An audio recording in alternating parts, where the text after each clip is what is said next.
The E-208 was once top of the small EV class. Can the facelift help it beat the Chinese competition? Anyone who has been to mainland Europe in the last few years will have seen a 208. They're everywhere. Officially the best-selling car in Europe last year, in fact. This new Peugeot E-208 has an awful lot to live up to then. Design and styling.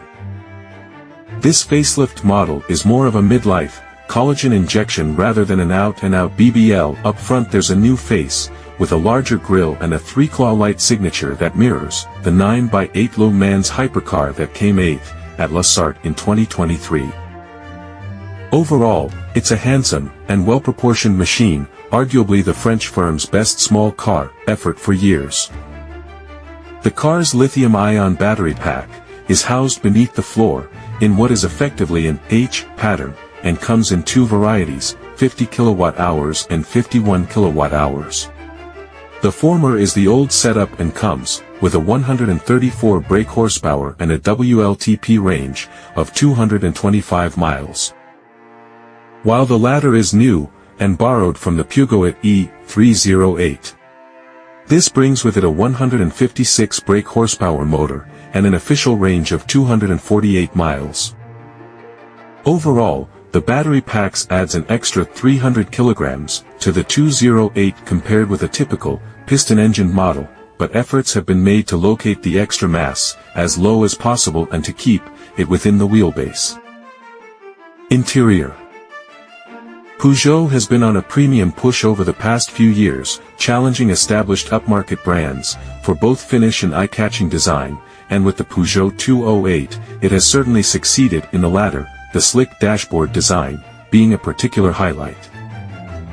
Featuring the latest evolution of the now familiar iCockpit layout, the E-208 gets a high-set instrument cluster that sits above a small diameter steering wheel, although, as with other similarly equipped Peugeots, some drivers might find that the wheel rim still obscures some of the dials.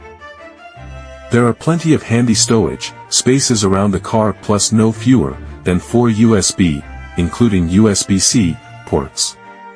But the boot is actually smaller than in the ICE car, and there's nowhere to store your charging cables. Engines and performance. That familiar EV calling card of instant, torque-rich acceleration is present and correct in the E-208, its smart step-off making it a particularly effective performer in town driving. And with just a single-speed reduction gear transmission, acceleration is delivered in a seamless surge, with no pause for clutch take-up, from standstill or for any gear changes. Like similarly powerful electrified rivals, the E-208 is at its best at low to medium speeds, where the car feels almost hot hatch quick. Above 50 miles per hour or so, acceleration tails off fairly sharply, at which point it feels no more potent than a mid-range naturally aspirated petrol equivalent.